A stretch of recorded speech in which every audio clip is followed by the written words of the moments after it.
Mr. Trump is running for re-election, just as he has been doing since the day he was first elected, and having to say that the economy is great. Well, it isn't, because it's a capitalist economy about to have a nasty recession. And usually, when you have had a recession postponed, the postponement makes it worse. You know, like having an illness that you don't attend to gets worse if you don't attend to it. Well, capitalism has a lot of parallels with illnesses. So Mr. Trump goes around saying it's wonderful.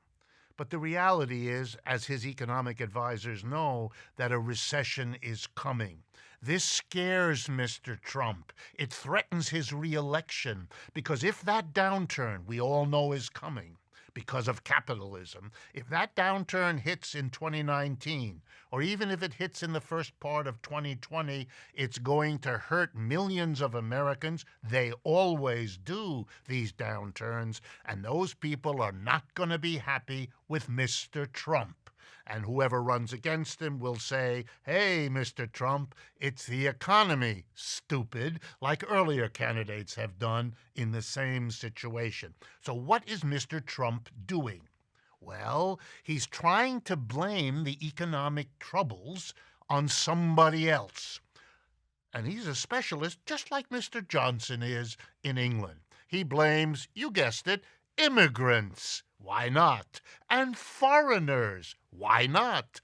The Chinese, you see, have been cheating us, and the Mexicans and the Canadians and the Europeans. Gee, the whole world has been just taking it out on the good old victim United States.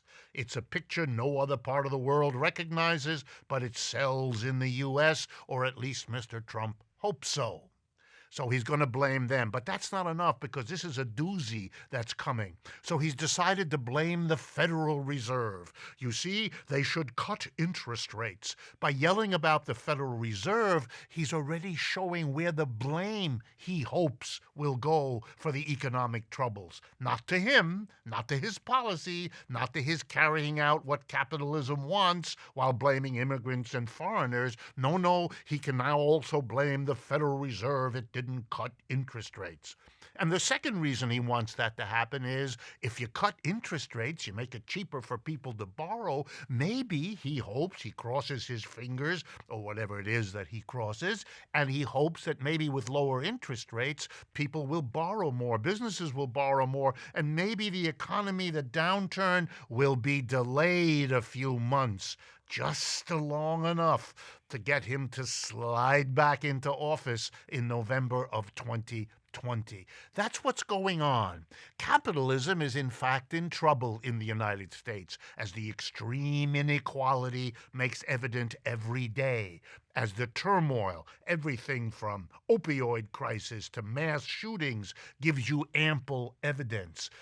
What is being done? Well, in the U.S., as in the U.K., next to nothing. Instead, we engage in denial, blaming scapegoats wherever we can find them. Immigrants, foreign trading partners, the Federal Reserve, anything but the system. Because Mr. Trump, like Mr. Johnson, are loyal servants of the status quo. Don't blame the system. Don't change the system. That's the iron rule governing them. You can say whatever you want as long as you protect what puts you in office and what keeps you in office. That's the harsh reality. But the irony of it all is that the capitalism they're protecting keeps deteriorating, because they're not facing what the problems are and what the changes needed to fix it are all about. And that can only go so far.